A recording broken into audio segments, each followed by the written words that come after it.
श्रीमद्रामचंद्राय नमः। श्री रामभद्राय नमः। श्री सीतारामाय नमः। आज 4-5 दिन पीछे ये कथा का अवसर प्राप्त हो रहा है। जन्माष्टमी के पर्व के ऊपर में जो जन्माष्टमी का आनंद था वो खूब अच्छी तरह डट के लिया गया। बधाइयाँ। और सबसे बड़ी ठाकुर जी ने ये कृपा करी कि वो जो जन्माष्टमी के पर्व का आनंद था वो रिकॉर्डिंग होके और अपलोड सर्वा हो गया। और आज की तारीख में कोई कथा की पेंडेंसी बाकी नहीं है। आनंद की अपलोडिंग टेंडेंसी बाकी नहीं है। इसलिए आज की कथा का विशेष महत्व है। आज रामनवमी की कथा होनी है कि भगवान कैसे जो है अयोध्या में प्रकट हुए। और इसके लिए प्रयास करते हैं कि गोविंद कैसी सुनना चाहते हैं।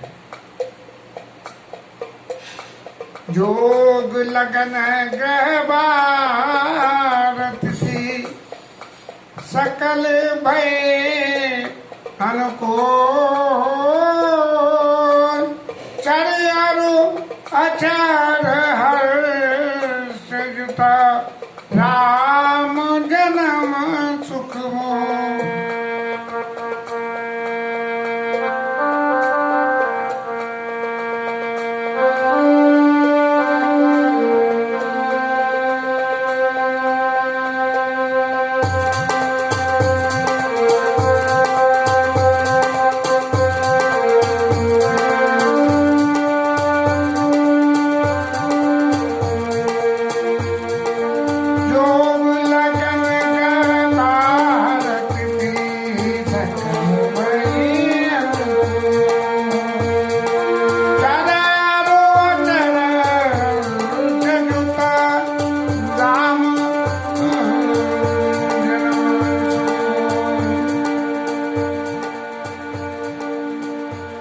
भगवान के प्रकट होने के लिए बहुत सारे ऐसे साधन होते हैं कि जिन साधनों की पूर्ति होने के बाद ही भगवान जन्म लेते हैं।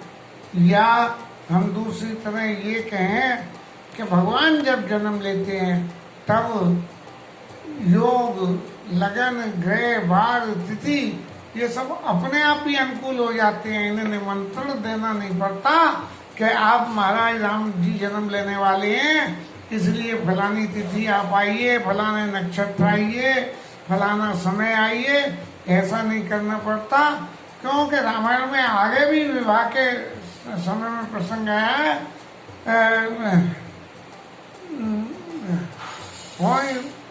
जितने मंगल सगुन हैं वो क्षेम करी का क्षेम विशेषी, श्यामा भाम सुतर पर देखी, और सनोक आए उधर मीना, कर पुस्तक विप्र प्रवीणा। ऐसे जो हैं सुरभि सन्मुख शिशुई पियावा, सहित सवाल आव भर नारी। तो मनऊ साचे होन हित भये सगुन एक बार। के सारे सगुन जो है वो एक बार अपने आप को सच्चा करने के लिए कि हम होंगे, इस तो जो है ऐसा मांगलिक कार्य भगवान राम का सलट जाएगा। तो ऐसे ही ये नौमी तिथि और मधु का महीना, मधुमास, और वो भी पुनीत मास, और शुक्ल पक्ष, अभिजित नक्षत्र। तो ऐसे सारे साधन जो है वो अपने आप ही बन गए। नौमी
मधुमास का महीना,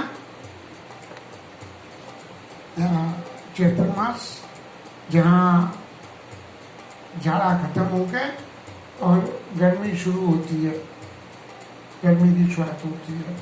तो चैत्र मास न ज़्यादा मध्य दिवस अति शीत न घामा, न ज़्यादा ठंडा न ज़्यादा गर्म, और पावन काल लोग विश्रामा।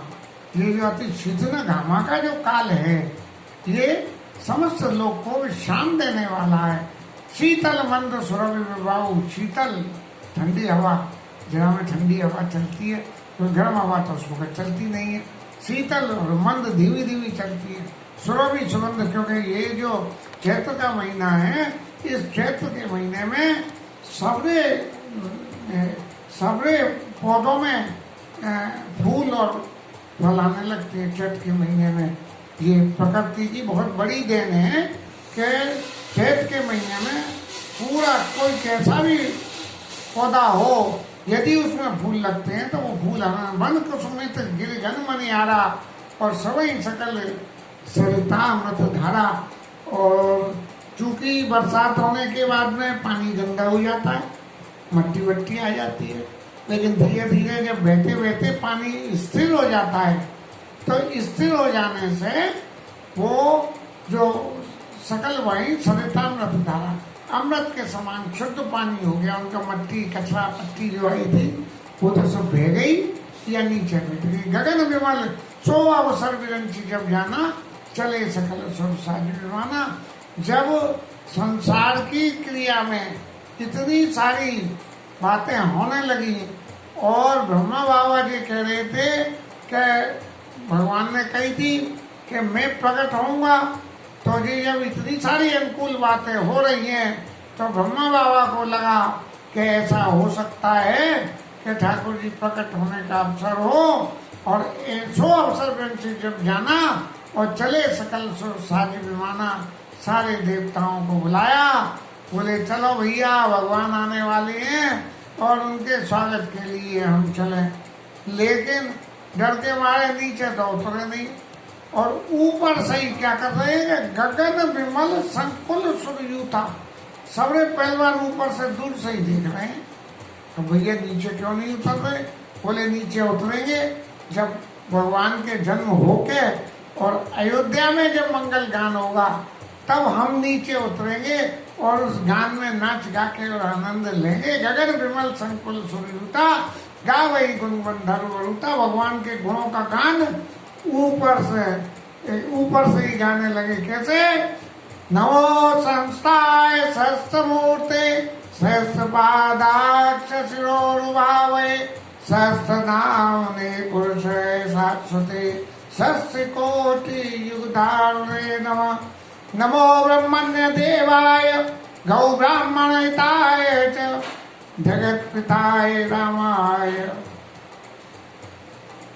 जगत्पिताय कृष्णाय पिताय गोविंदाय नमो नमः। तो इसलिए देवता सारे जाके आसमान में ऊपर ही डट गए। अब ऊपर डट गए तो डटने के बाद में वो अयोध्यापुर वासियों को ये पता कैसे लगे कि देवता ऊपर आ गए हैं। और ऊपर से मंत्रोच्चार कर रहे हैं, इतने ऊपर से तो उनकी आवाज तो नीचे आ नहीं रही। आकाशवाणी हो तो आवाज नीचे आ जावे, लेकिन आ नहीं रही। तो वर्षे सुमन स्वंजुल साजी, अपनी अंजलियों में ऐसे वर्षे सुमन स्वंजुल साजी, और अपने फूल ऊपर से बरसाने लगे। और वर्षे ही गगन दुमदुमी बाजी, ऊपर से बरसा रहे हैं। और फिर उन्होंने कहा अब पता लगे कि नहीं लगे, नीचे आवाज कैसे जाए, तो दुमदुमी बजने लगी खूब। डांग नफीरी सेनाइयां जो जैसे देवता का सहायता होना। स्तुति करई नाग मुनि देवा, मुनि लोग, नाग, देवता सब जो है भगवान की स्तुति कर रहे हैं।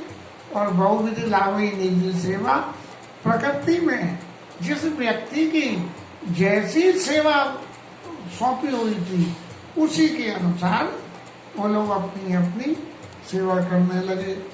जब ये सब वातावरण बन गया तब क्या हुआ, सुर समूह हुआ।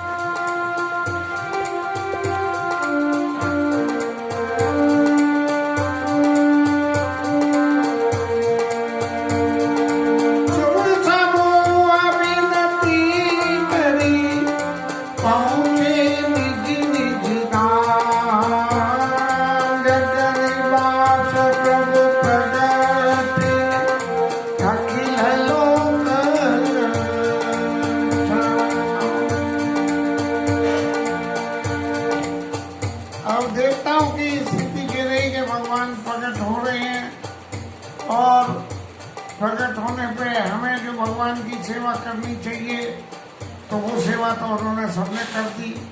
अब वो सेवा लेनी तो भगवान को थी और देने वाले देवता थे, लेकिन जनता जनार्दन को पता न लग जाए कि भगवान आ रहे हैं, इसलिए सुर समूह विनती करी पहुंचे निज धाम। अपने अपने विनती करके भगवान की और चले गए अपने घर को। और जब सभी देवता चले गए, क्योंकि भगवान को बाल रूप की लीला का सुख अयोध्या में राजा दशरथ को और कौशल्या अम्बा को जब ये सुख देना था तो उन्होंने देवताओं से ये प्रार्थना करी होगी कि महाराज अब आप चले जाओ यहाँ से, नहीं तो अयोध्या में पता लग जाएगी कि ये तो भगवान आ रहे हैं। क्यों कि दशरथ जी ने कही थी कि सुत विषय चाहूं तुम्हें समान सुत प्रभु सम केवल डराऊ, तुम्हारे समान तो पुत्र चाहिए। अब पुत्र हो जाएगा और तुम भगवान बन के आ जाओगे तो क्या होगा कि तुम्हारी पूजा में लग जाऊंगा, तो ऐसा नहीं होना चाहिए। सुत विषय एक तब पदरति हो, आपके चरणों में तो प्रीति हो, लेकिन पुत्र के नाते सुत विषय, जो पुत्र के संग में प्रीति होती है वैसी प्रीति आपके चरणों में हो। शुद्ध विषय के तब पदरति हो। और मोई बड़ मूड कहूँ यदि तो आपसे आपको आज्ञा भी दूं, आपकी सेवा भी करूं और आपसे सेवा भी कराऊं। और कोई ये कहे कि ले भैया ये तो इनका क्या हाल है कि ये तो अपने बेटे के चरण पूज रहे हैं, तो मुझे कोई ऐसा मूर्ख न कह दे कि शुद्ध विषय के तब पदरत हो मोई बड़ मूड कही यानी को। इस वरदान की देने की वजह से देवताओं ने जब आकाश मंडल से विदा ले ली तब भगवान प्रकट हुए और भाई प्रकट कपाला का पाठ करते हैं।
भगवान जन्म तो लेते नहीं है, हम बोलते हैं कि जन्म लेते हैं, लेकिन भगवान प्रकट होते हैं।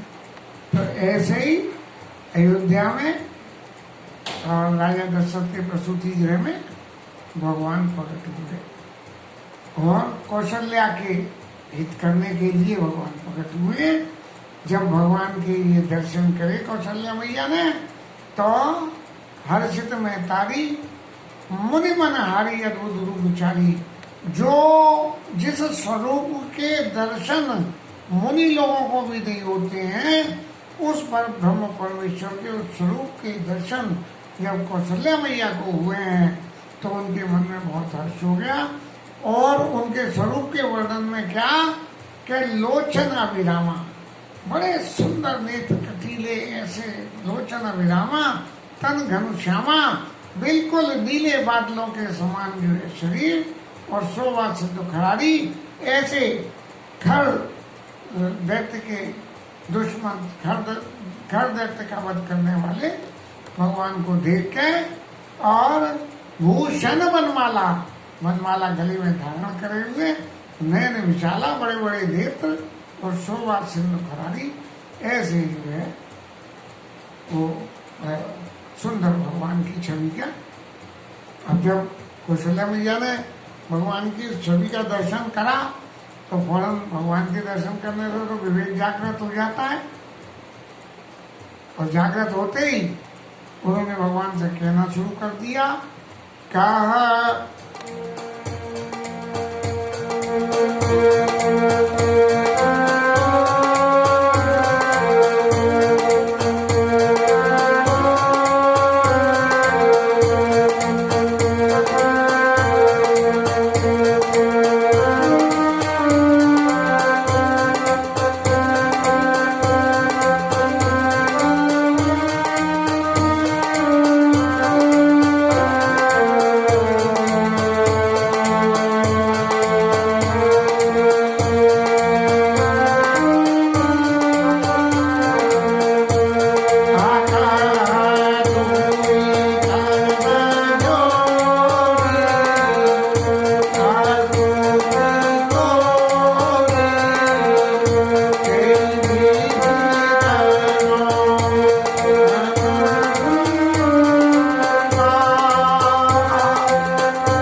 माता कौशल्या ने दोनों हाथ जोड़ लिए और भगवान से कहने लगी, हे भगवान आप तो अनंत हैं, मैं आपकी कैसे वंदना करूं?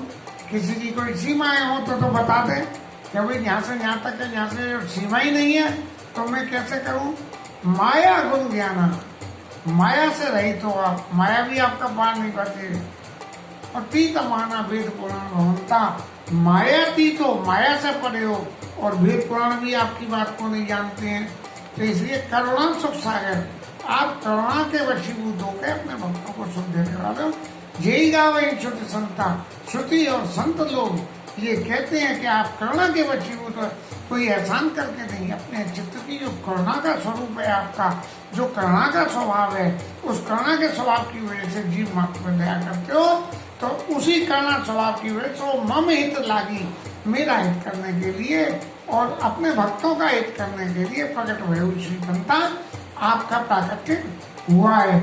हाँ?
और आपके हर रोम में वेदों का वास है। और ऐसे अपरिमित भगवान मेरे उधर में वास किया, ये तो बड़ी हंसी मजाक की सी बात है, लेकिन जो आपका कृपा का स्वरूप है उसी स्वरूप से ये लीला संपन्न हुई है। और जो धीर लोग हैं, जो आपके बारे में विचार करते हैं, उनकी चित्त की स्थिति स्थिर नहीं रहती है। कभी तो ऐसा लगता है कि ये जो वेदों ने लिखा है ये बात सही है, और कभी लगता है कि ये गलत है। लेकिन जब इतनी बात माने कही है, तब भगवान जब उपजा जब ज्ञाना, जब माने ऐसी बात कही, तब भगवान को ये उपज आई। क्या आई? उपजा जब ज्ञाना प्रभु मुस्काना। भगवान हंसते हुए बोले हैं, क्या बोले? चरित्र बहुत विधि की निचय। अरे मैया, तू समझ तो ले, तुझे दुनिया भर के मेरे संग में अलंकार लगा रही है कि ब्रह्मांड निकाया निर्मित माया रोम रोम प्रतिवेद कहें। तो बोले इन सबों को तो तू भूल जा, जे बिल्कुल याद मत रखे कि मैं जगतपति हूँ। मैं जगतपति नहीं हूँ, मैं इस वक्त तेरा पुत्र हूँ। और फिर उन्होंने मनुष्यत्व वाली कथा सुनाई, कई कथा सुहाई मात बुझाई। और फिर माता को समझाया कि माता जी जय प्रकार सुत प्रेम लय, आपको पुत्र का प्रेम कैसे प्राप्त हो। अब जिस वक्त शत्रुपा ने भगवान से वरदान मांगा, जो वरदान चतुर मांगा सोई कपाल मोही प्रभु ब्रह्म सोटाई यद्यपि भगत ये तो तुम्हें तुम ब्रह्मांड जनक स्वामी भ्रम सकल अंतर्यामी अस संशय मन समझा तो ही कहा जो प्रभु प्रमाण तुम सोई। जब उस वक्त आपने वरदान दिया था, मैंने ये कहा था कि लेकिन फिर भी समझ होती है, लेकिन फिर भी आपने कही है वो बात सत्य है। जब भगवान ने इतनी बात सुनी माँ की, और इतनी बात सुनने के बाद में बिना माँ के कुछ कहे हुए एक चीज और कह दी। क्या कहा भगवान ने? और नहीं, भगवान ने कहा, अरे महाराज क्यों जो है घपला करवा रहे? भगवान ने कहा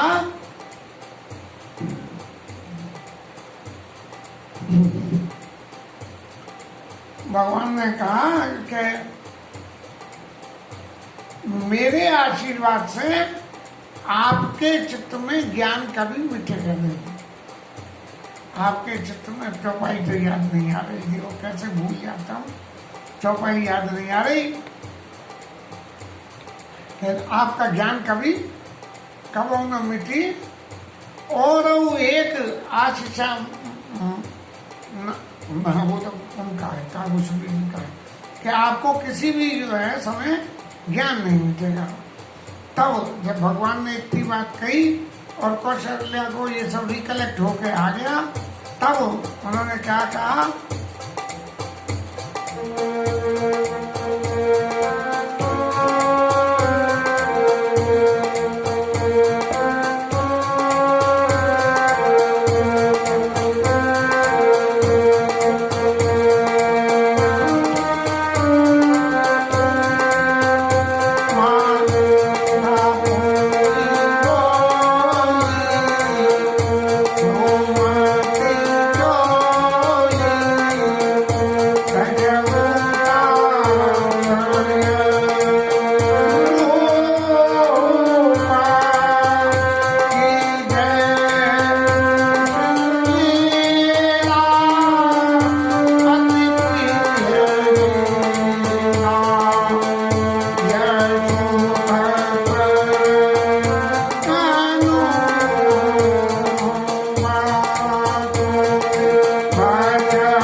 सारी कथा माता को सुना दी और माँ सब समझ गई। तब माता ने कहा कि माता पुर बोली सोबत डोली। भगवान की कृपा से माता की मति फिर डोली, जो उन्होंने ये कहा था कि आपको कभी भी ज्ञान नहीं मिटेगा, तो वही ज्ञान एक्टिव होके आया। माता पुन बोली सो मति डोली, उसकी मति फिरी और क्या कहा कि तज उतारती है रूपा, आप इस स्वरूप को तज दीजिए। क्योंकि वहां तो जो है 4 भुजा में प्रकट हुए थे, बोले ऐसे प्रकट सबके सामने थोड़ी हो गए, तो इसलिए आगे कीजिए शिशु लीला अति प्रिय शीला, यह सुख परम अनुपा। अब आप पुत्र बन के आए हो तो मेरे घर में आओ और पुत्र रूप में सब लीलाओं को करो, और उन लीलाओं से जो मुझे सुख होगा हम उस सुख का पान करेंगे। सुने बचन सुजाना रोटन ठाना। ऐसे चतुर भगवान ने जब माँ की ये ममता जाग गई कि कीजिए शिशु लीला, माँ ने आज्ञा दे दी कि आप शिशु लीला कीजिए शिशु लीला अति प्रिय शीला, जो कि बहुत बच्चों की वो क्रियाएं जो माता पिता को बहुत अच्छी लगती हैं, वो के कीजिए शिशु लीला अति प्रिय शीला, यह सुख परम अनुपा, ये बहुत अनूप सुख आप हमारे को दीजिए। और फिर बाबा तुलसीदास कहने लगे, यह चरित्र ये गावई हरिपद पावई तेन परई भवकूपा। ये भगवान राम के इस चरित्र को जो गाते हैं वो इस संसार सागर में नहीं पड़ते हैं। अब गा तो हम भी रहे हैं, लेकिन हमारे तो और बाकी कर्म इस वक्त गा रहे हैं, बाकी सारे दिन जो कुछ करते हैं वो तो सब उल्टा पुल्टा ही है। तो इसलिए भवकूप में पड़ने से बचेंगे नहीं बचेंगे, ये तो गोविंद कृपा करके भले ही बचा दे, वैसे तो बचेंगे नहीं।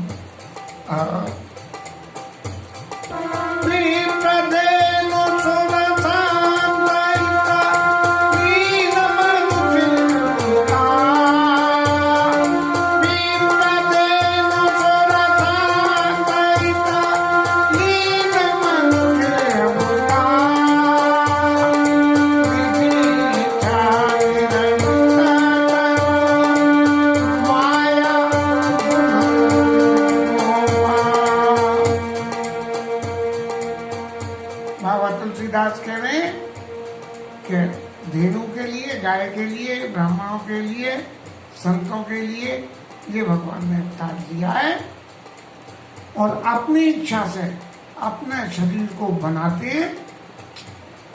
माया, मन और बुद्धि, इन 3 चीजों से परे है ये भगवान का चरित्र। आप माया के वशीभूत होकर देखोगे तो कहीं ना कहीं हो जाएगा, बुद्धि के वशीभूत होकर क्षेत्र को देखोगे तो भ्रम हो जाएगा। माया, बुद्धि, निज इच्छा निर्मित माया गुण गोपाल, और इंद्रियों के पहुंच के हिसाब से देखोगे माया गुण गोपाल। माया से, गुण से, इंद्रियों से, इन सबसे परे होकर भगवान का जो स्वरूप है उस स्वरूप में अवतार दिया है। आज की कथा का विश्राम और